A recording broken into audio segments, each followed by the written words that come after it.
Here is a story of a bride who married two brothers.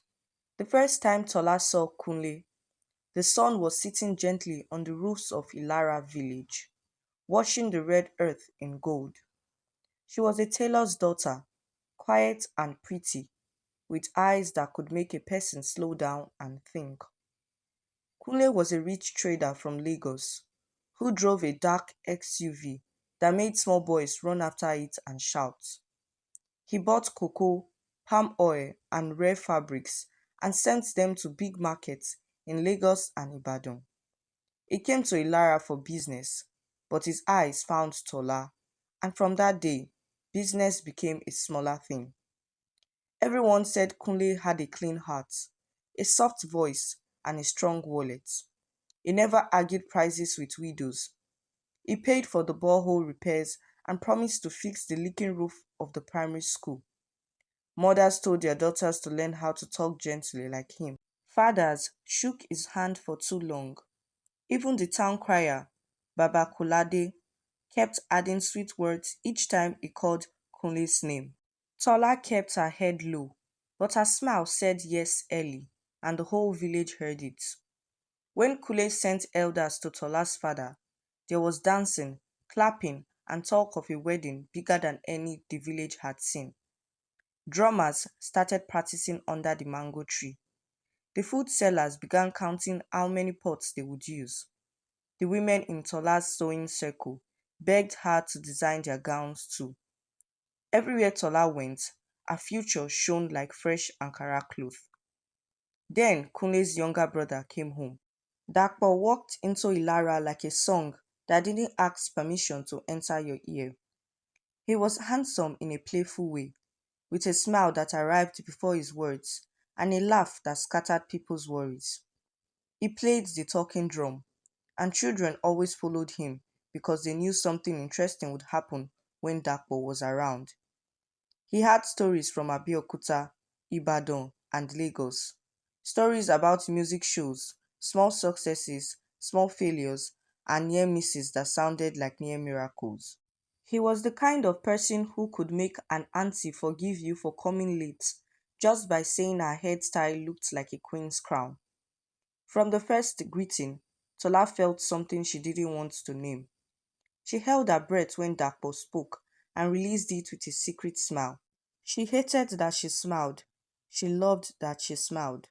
When she bent over the sewing machine, sometimes a wrong stitch would appear because a memory of his voice had walked into her head without knocking. Kule noticed nothing. He was busy preparing, busy loving, busy counting the days to the wedding.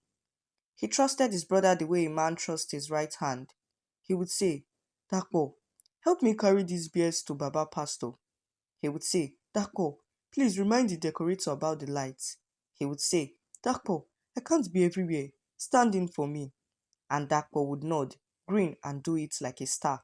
The secret began on a rainy evening when the clouds rolled across Ilara like a dark blanket and the power went out.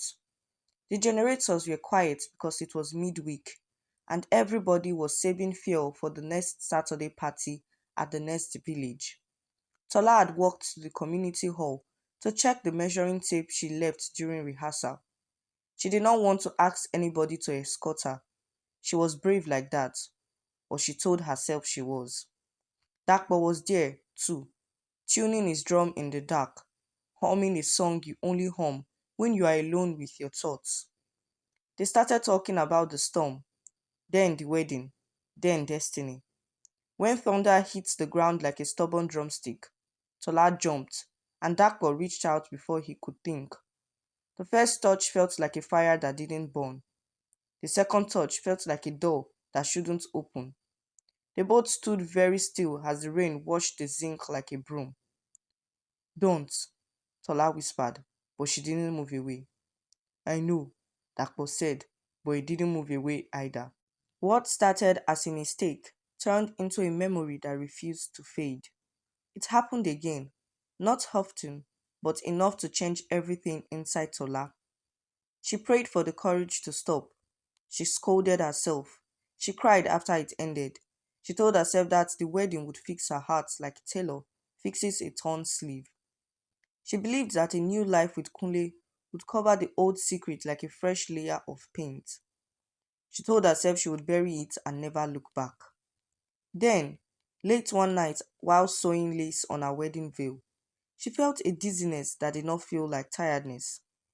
Days later, she realized she was carrying a life. Her hands trembled. Her lips said prayers. Her mind did mathematics with dates and could not find peace. She decided to keep quiet and walk straight. She told herself she belonged to Kunle now, and that was where the child would belong. She swallowed her tears and kept smiling when mothers asked her how she felt. She said she was fine. She wasn't. On the wedding day, Ilara wore joy like a new garment. The canopy was bright with pink and gold. The drummer's hands were fast like birds pecking grain. Aunties tied gele that reached the sky. The men wore agbada that moved like waves.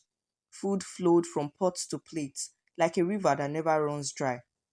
Kola nuts were broken, prayers were said, and money danced in the air. When Tola came out in her hero and buba, the whole place paused. She was a painting. When Kule arrived with his friends, spraying notes as if happiness was a currency he had in plenty, the town crier shouted words that sounded like blessings and promises. But time is a tricky thing. At a critical moment, Kunle had to step away to settle a small quarrel between two caterers who both claimed the same big pot.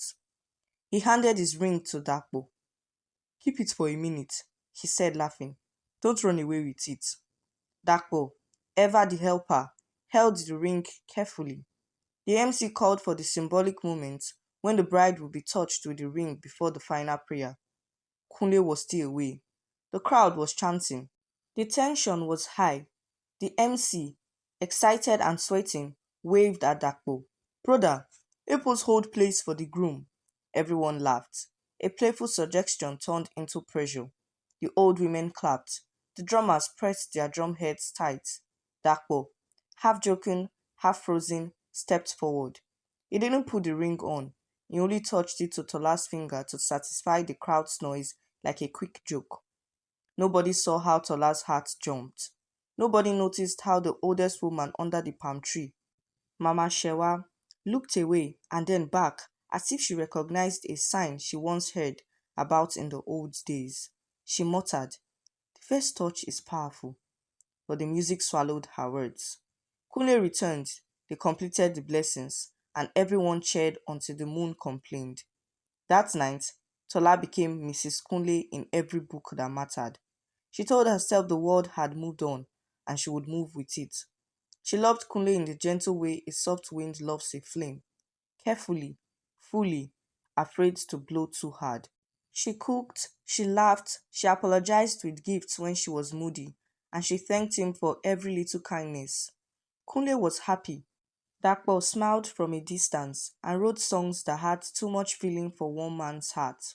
The child they named Adeoye came into the world with eyes that watched like an old soul. He was healthy, bright, and quick with laughter. He ran to Dapo whenever the drum spoke. He watched Kunle's hands when Kunle counted money and asked questions about trade routes and numbers. Everyone said the boy had both music and business in him. Tola loved him fiercely and held him like a secret she would die for. Sometimes she would look at his face when he slept and whisper, "Forgive me for what I cannot undo." Then she would kiss his forehead and pack the whisper into her chest and lock it. Years passed and Ilara flourished. Kunle's business grew. He added a store in Ibadan. He sent money home. He sent Dakpo a set of new drums and pushed him to record a small album. They were the brothers people used as a story to teach children about unity. "See Kunle and Dapo," they would say. "Brothers who love each other, who help each other, who don't let money or praise separate them." But life is like a calabash on water. It can turn without warning. One Hamatan season, Kule began to look tired in a way that sleep could not fix. He felt cold when the sun was still hot. He sat down often, as if his knees were carrying a weight nobody else could see. Tola begged him to see a doctor. He laughed gently at first, said maybe he just needed to rest. He took herbs from an old woman who made medicine under a neem tree. Then one morning, he couldn't stand up. They rushed him to the city hospital. The doctor, a woman with strict eyes and a soft voice, did tests and more tests. She said it was serious. She said they would need to act fast. She said his blood was asking for help. A transfusion was needed, and the person who gave would need to fit as if God had measured them together. They called for family. Tola stood in a corner, twisting her wrapper, praying privately in the name of a God who sometimes moves slowly to check if we mean her words. Dapo was there in minutes, breathless, ready for anything. Adeoye, now a tall boy with a stubborn kindness, stepped forward. "Let me try," he said. He was firm. He was proud of the father he knew, the father who had taught him how to count his blessings and his money. The hospital moved in a rush that felt like a storm. They took samples, checked, checked again, and then something happened that made the halls feel too narrow. The senior lab man came out with a face that looked like a person who had found something heavy where he expected something light. He called the doctor aside. They spoke. The doctor walked back slowly, watching faces as if she was searching for who could carry the next words without breaking.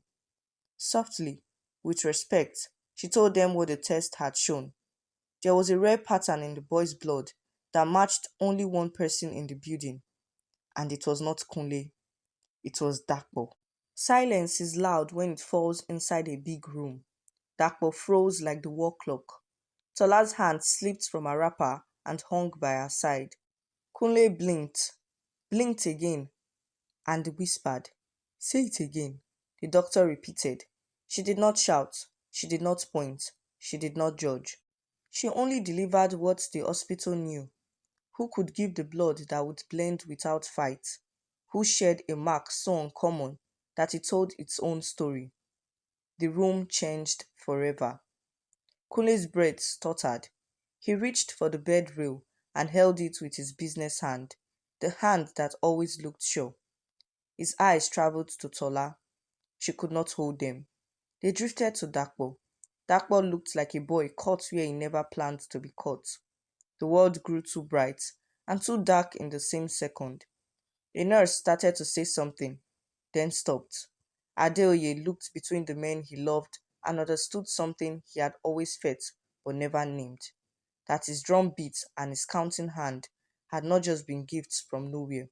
"Let's save Kunle first," the doctor said in a voice that allowed no argument. "We will discuss every other thing after."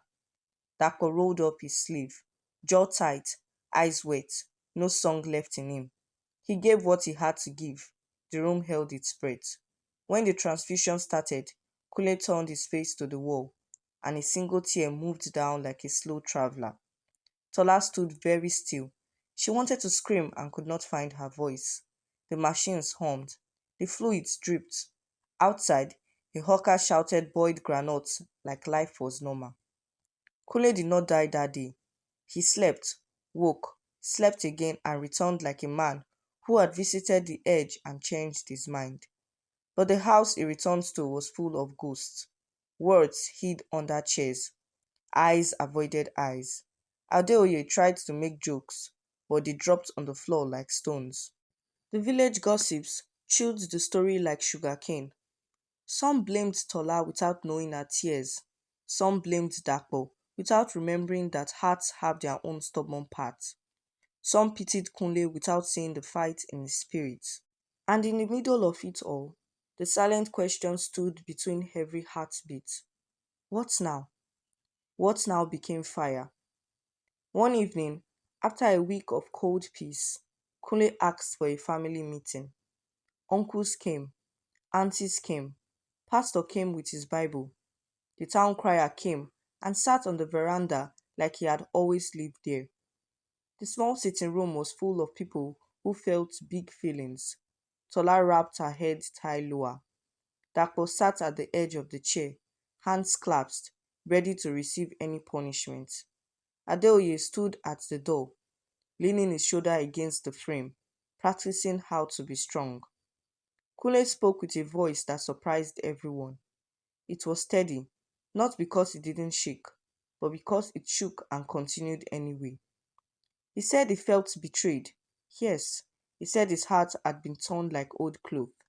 He said the floor under his feet felt like a river now. But he also said that hunger cannot rebuild a house. He said what is broken must be mended, not further broken. He said the boy. He paused, and the room paused with him. He said the boy would not be dragged through the mud adults created. He is mine, he said. He may not be my blood, but he is my boy. I named him. I raised him. He calls me Baba.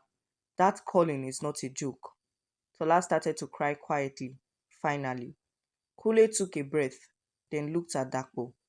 You are my brother, he said, but you crossed a line that should have been a wall. I will not fight you in public. I will not spit your name on the road. But you must leave my house, leave this village for a time, and find a way to stand as a man who carries his mistakes with dignity. No songs in the night for a while, no smiles that hide truth. Go and learn what pain teaches. Dakpo nodded like a man who had been waiting for his sentence and found it lighter than what he gave himself. He turned to speak to Tola, but Kunle raised his hand gently. Not now, he said. Let the dust settle before you had more feet. The meeting ended with prayers that sounded tired. People left with heavy steps. That night, Ilara was quieter than usual. Even the crickets sang softly. Tola did not sleep. Before dawn, she packed a small bag, wrote a letter, placed it on Kunle's side of the bed, kissed Adeoye on the forehead while he slept, and walked out when the village was still half asleep. By the time the cocks started their chorus, Tola had disappeared. Kunle read the letter with a face that did not change shape. She was sorry. She was ashamed. She said she was going to a place where voices would be few and forgiveness might grow like a secret plant. She asked him to take care of Adeoye, to remember his own words, to live long enough to feel a clean breeze again. She said she did not deserve kindness, but she needed him to give it to their boy. She signed it, Tola who failed you, and left tears on the paper as the only perfume. People searched, but not well, because Tola left no breadcrumbs. Some said she went to Ibadan. Some said she went to her mother's sister near Ogbomosho. Some said she entered the city and became a hairdresser. The truth hid in a small town where the church bells were loud enough to cover a woman's quiet sobbing. Tola washed altar clothes, taught small girls how to sew, and kept her eyes down when men spoke gently. She was a good worker. She lived like a person paying a debt nobody asked her for in court. Back in Ilara, life limped forward. Kunle recovered enough to go to his shop, but he moved slowly and measured people's words before answering. He took Adeoye to school, taught him trade on weekends, and pretended the house didn't echo at night. Dapo vanished to a cousin's place near Abeokuta. He didn't touch his drums for months. When he finally played again, the sound came out rough, like a voice after crying. He cut his hair and started a small repair shop, fixing radios and fans, turning his hands into tools so his heart could rest. 1 year turned to two, then three. The scandal tasted less spicy on the village tongue, but it never truly left. New weddings happened, new babies were born. The borehole got a fresh handle. The school roof was repaired the way Kunle promised years back. But people had changed. They watched their jokes, especially jokes about rings and brothers. Mama Shewa kept telling younger women, a joke can be a seed.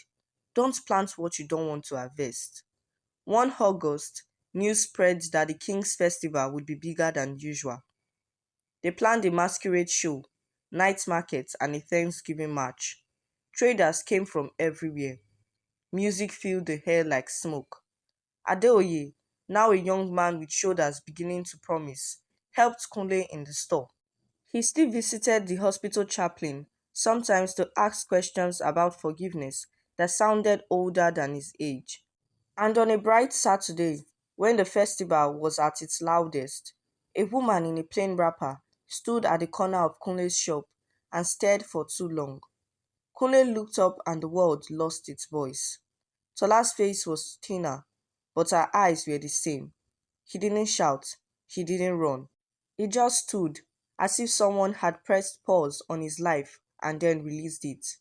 Adeoye turned, saw her, and all his party strength melted like salt in hot water. He ran into her arms the way a small boy runs to a mother after school. They held each other until the noise of the market returned, embarrassed that it had left. They went home together without saying much. Tola sat in the chair she used to sit in and touched the armrest like it was an old friend. Kule made tea badly and laughed at his own clumsiness. Adeoye asked questions with his eyes and hugged both of them again and again. Words came later, slow and careful. Tola did not defend herself. Kule did not ask the questions that break a face. They spoke about small things, then larger things, then sat in friendly silence like people who had survived a storm and were counting the remaining nails in the roof. By evening, a rumor had already reached the palace and the church and the barber shop. Tola is back.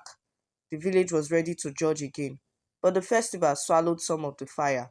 The drummers played, dancers danced, and in the night, under the lanterns, an old woman started to cry for no clear reason. People asked her why. She pointed at the moon and said, "The moon remembers." When Dapo heard Tola had returned, he didn't rush. He sat on a small bench in Abeokuta, listened to the radio static, and looked at the drum he had not touched that day. He packed a bag with steady hands, took the evening box, and reached Ilara when the stars were yawning. He stood outside Kunle's gate for a long time. He knocked softly, as if he was afraid of waking a snake. Adeoye opened the door and hugged him like a friend who never stopped being family. "Come in," he said. "We are tired of being three separate people." Inside, Dapo greeted Kunle with eyes that begged before his mouth opened. Kunle nodded towards a chair. Tola kept her gaze low, respectful, small. There was a silence that felt like a thin bridge across a deep river. Then Adeoye did something brave. He placed his hands on both men's shoulders and said, "I have a father who taught me numbers and a father whose heartbeat taught me rhythm. I don't want to be the battlefield between you. If forgiveness is a road, I'm ready to walk on it, even if it has stones." No preacher could have done it better. Something long and tight inside Kunle loosened. He sighed like a tired door opening. He looked at Dakpo and said, "I won't lie and say I don't still feel it. But if we keep punishing ourselves, we will waste the years left. Sit, eat. Tomorrow is another day." They ate yam and egg quietly, like people repairing a wall, one brick at a time. After dinner, Kule told Tola she could sleep in the guest room. He didn't promise anything. He didn't threaten anything. He just made space for tomorrow to get a chance. That night, Ilara rested lighter than it had in a long time. Money brought more talk. Kunle went to the farm he had bought for palm trees and asked Dakpo to come along. They walked among the young palms, not looking at each other, both touching the leaves like fathers checking their children's foreheads. "Do you remember the wedding day?" Kunle asked suddenly. "When you touched the ring to her finger as a joke." Dakpo winced. "I remember everything," he said. "I wish I could forget some things." "Do you know," Kunle continued, voice low, "that Mama Shewa told me something days after the wedding? She said in the old days, if two brothers both made a sign of union on a woman before the final blessing, the spirit would consider her tied to both unless someone confessed before sunset." I laughed at her then. I called it old story, but sometimes when I saw the way fate walked us, I wondered. Dakpo stopped walking. A breeze moved through the palms like gossip. He swallowed hard. "Maybe the joke was not small," he said. "Maybe we planted a seed we didn't mean to plant." "It doesn't excuse what we did," Kunle said, and his voice trimmed the grass neatly. "But it explains why everything became tangled. And if a thing is tangled by ants, maybe ants can untangle it." They stood there, Two men who had both loved and lost and were still standing anyway. They did not hug. They did not cry. They did something harder. They agreed to try. Over the next months, Ilara watched miracles that didn't wear big clothes. Kunle and Dapo learned how to be in the same space without making hair heavy. Tola moved like a student in a school where the lesson was patience. Adeoye took his exams, helped at the shop, played drums at church with a careful joy, and visited the elderly with bags of gari and smiles. People stopped whispering and started greeting again. Then, at the end of the rainy season, when the cassava leaves were shining with water and the frogs were shouting their love in the gutters, the past decided it wasn't finished. A letter arrived, folded neatly and smelling faintly of hospital disinfectant. It came from a nurse who had worked in the city hospital at the time of Kunle's transfusion. She was now a matron in a town nearby. She wrote that her conscience had been chattering like a chicken for years. She said that on the day when everything changed, there had been a rush in the lab, too many samples, too many shouts. She said she had watched a junior colleague mix up two labels before the senior lab man came. She had kept quiet because the mistake looked like it aligned with the story fate was already telling. But now, she could not sleep well at night. She had found her courage and wanted to speak. Her words landed like a stone in still water. Kunle read the letter 3 times. He took it to the church, sat with the pastor, and asked for clear thinking. He went to the city, met the matron, saw the fears in her eyes and the honesty as she held his gaze. He carried the letter home without making any noise. At the gate, he paused. He could burn it, he could hide it, he could pretend he never saw it. But lies had already taken too much. He called for Tola and Dapo and Adeoye. They sat in the living room where many silences had lived. He read the letter aloud, steady as if he was counting money, and when he finished, no one moved. So, Dapo said, voice small, what does it mean? It means, Kunle answered slowly, that the thing that broke us may have been pushed by a human hand, not just by our sin. It means the test that made the doctor say you were the only match might not have been pure truth. It means that the world is more complicated than the story we told. Tola pressed her palms together and looked at the floor. What do we do with this? She asked. Kole took a long breath. We do nothing that will reopen a wound just to see how deep it is, he said. We will not start dragging blood and labels and hospitals across our floor. We will not turn our house into a courtroom again. We will keep what we have decided. The boy is ours, raised by me, born through you, carrying music from you. He pointed at Dapo. And wisdom from me, he added with a thin smile. We will let the truth be bigger than a single paper. We will let our daily love be the proof we need. Silence filled the room like a quiet river. Adeoye stood up, walked to Kunle, and hugged him in a way that said more than words. Dapo put his face in his hands and breathed like someone who had been holding hair for years. Tola wiped tears with the back of her hand, and for the first time, they tasted like hope. Life began to stitch itself more boldly. People noticed that Kunle and Dapo now shared the same store on market days, laughing about sports generators and counting change together. Tola's sewing shop reopened, and girls returned to learn how to cut fabric and avoid cutting hats. Adeoye started a small youth club, teaching boys how to fix old fans and drums, telling them jokes that always ended with a lesson. At the next festival, something happened that the village would whisper about for years. The palace announced a special cleansing rite to remove any old jokes that had turned into ropes. It was an old custom, rarely done, led by the elders and the king's court. Couples were called to step forward, speak old promises again, and undo anything done in ignorance. When Kule and Tola came out, the crowd held its breath. Dakpo stood in the front row, both hands hanging straight, face open like a page. The elder spoke old words that sounded like rain on a zinc roof. He raised a small calabash, broke kola nut, poured libation respectfully, and asked for mercy. Then he said something that chilled the air.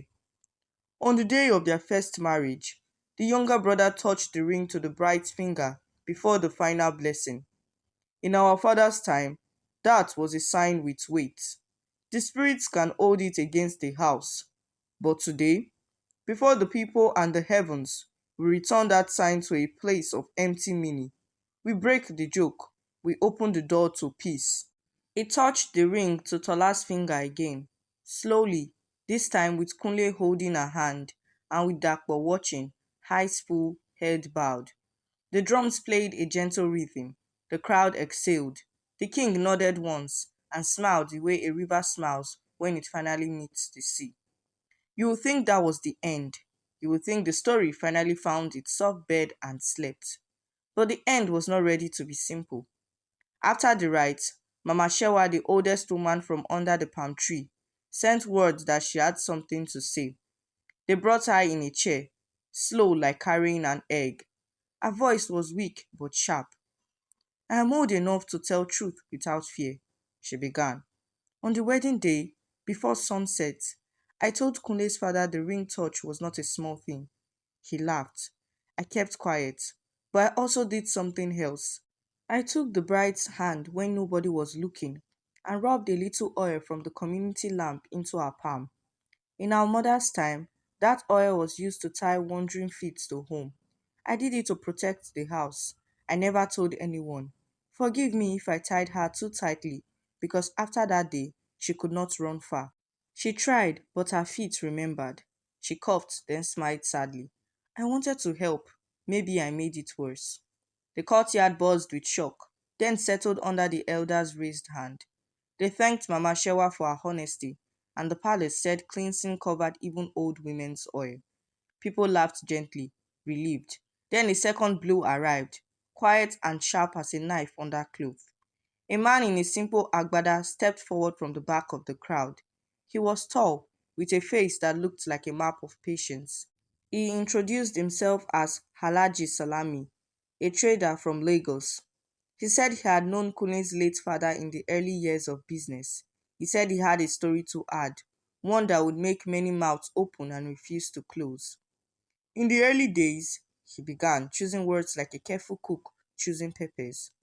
Kunle's father came to Lagos to expand. He stayed in my house for some months. He told me he was worried because his wife had been ill, and the doctor said children might not come again. He loved his wife, but he wanted a big family, a name that would cover many chairs. He could not bring another wife into his house. He said God would make a way. One evening, he came home shaking and told me a secret. A friend of his had a sister, a quiet girl, who agreed to help him borrow a womb quietly, without marriage, just to give him a seed that would continue his line. He said it was a one time mistake and he would never speak of it again. The crowd went very still. Halaji swallowed. Months later, he returned from Ilara and told me his wife had become well and had given birth to a strong boy, Kunle. He said God had done it after all. We rejoiced. Years after, he came again to Lagos and saw my friend's sister in the market. She carried a boy on her back, older than Kunle by a little time. He sent me a letter later with a line that made me cold. I think fate is playing with me. I fear the boy I saw may be carrying my face. He never wrote about it again. When I heard the troubles in Ilara, I kept quiet. But now, with all the cleansing and truth telling, my old age refuses to carry this story alone. I offer it, not to break, but to explain. People turned slowly, like sunflowers following the sun, and looked at Dapo, then at Kunle. The elder, who had seen more than most, closed his eyes as if measuring the weight of destiny on his tongue. He opened them and spoke carefully. If what this man says is true, he said, then the two men we have called brothers by mother may also be brothers by father in a different way, or not brothers at all in the way we arranged it in our heads. The world is a calabash and it turns. Kunle stood like a tree that just learned it could walk. Dakpo steadied himself with one hand. The crowd murmured and then hushed, hungry for the next breath. Tola pressed her palm flat against her chest to remind her heart to behave. Alaji lifted his palms. I do not bring proof, he said. I bring memory, And memory sometimes lies. Forgive an old man if I have stirred water too deep. The elder nodded. We will not chase old shadows with new torches, he declared. We will not send grown men to start measuring their blood with rulers. We will not turn this courtyard into a market of past mistakes. What I see is this: two men who have chosen to love beyond injury, one woman who has returned to rebuild, and a boy who carries all of them in his chest. Let that be the truth that stands. The drums, silent until then, found a gentle heartbeat. People started to breathe easily again. But the shock remained like a palm wine aftertaste, sweet, strong, impossible to ignore. In one day, Ilara had learned that a joke could tie a marriage, an old woman's oil could hold a heart, and a long ago decision in a faraway city could shake the ground of today. They also learned that a family can stand even when the ground moves, if the people inside it hold hands and refuse to let go. That night, under stars that looked like small watchful eyes, Kunle sat in the yard with Dapo and Tola. Adeoye lay on a mat nearby, pretending to sleep so he could listen. Brother, Kunle said softly to Dapo, the word brother stretching to fit everything it needed to hold. If the world likes, it can twist stories until they look like palm fronds in the wind. Today, I choose what will not twist. I choose that you will stand in my life, not behind me, not above me, but beside me. Dakpo's throat walked around a thank you that came out as a nod. Tola, Kunle continued, turning to her with a tired smile that still contained light. I cannot forget, but I can forgive. Not because I am perfect, but because I am tired of walking with stones in my shoes. Stay. Let us build a new house, not with cement, but with small daily things. Tea that is too sweet, jokes that are not great, market walks, shared keys. Tola's tears came, clean this time. She put her head on his shoulder for a short, respectful second, then sat up straight, ready to work. Baba, Adeoye said from the mat, forgetting to pretend. Tomorrow can come now. It did. Tomorrow came with school fees to pay, beans to peel, customers to greet, and smiles to practice. It came with music that returned slowly to Dapo's hands, a music wiser than before. It came with Tola's shop, becoming a place where girls learned not only how to sew, but how to speak truth before it grows teeth. It came with Kunle laughing again, not like a man who forgot, but like a man who finally decided to live. And the end that people talk about for days, it is not that the hospital test may have been wrong. It is not that an old oil tiled a young heart. It is not that a seed planted in Lagos might have grown branches in Ilara. The shock is this. At the next naming ceremony in the village, when a young couple brought their baby out and asked for a name, Kunle stood, called Dapo to stand with him, looked at Tola and named the child Itunuolawa. Comfort has come to the house. Then, in front of everyone, Kunle took off his ring, kissed it once, placed it in Tola's palm, and said, no more secrets, no more jokes with sacred things. He turned to Dapo, held his hand, and said, and no more brothers who pretend they are not also fathers in the ways that matter. Teaching, guiding, protecting. The crowd gasped, then clapped, then wept. The king himself stood to honor courage he could not name in full. From that day, children in Ilara learned a new proverb. The truth you bury will always resurrect, but a resurrected truth can become a healer if you let it sit at your table and eat with you. People stopped using this story to mock and started using it to explain mercy. And when the drums beat at night, they carried a rhythm that felt like a heart forgiving itself. Was the boy born of this brother or that brother? The village decided to keep the answer in a calabash and place it where nobody could reach. What they held instead was brighter, a family that chose to be a family in the full glare of scandal, a woman who disappeared and returned, a man who fell and stood, a brother who sang again, and a lesson that walked the streets like a quiet king. When love decides to grow, even old wounds become gardens.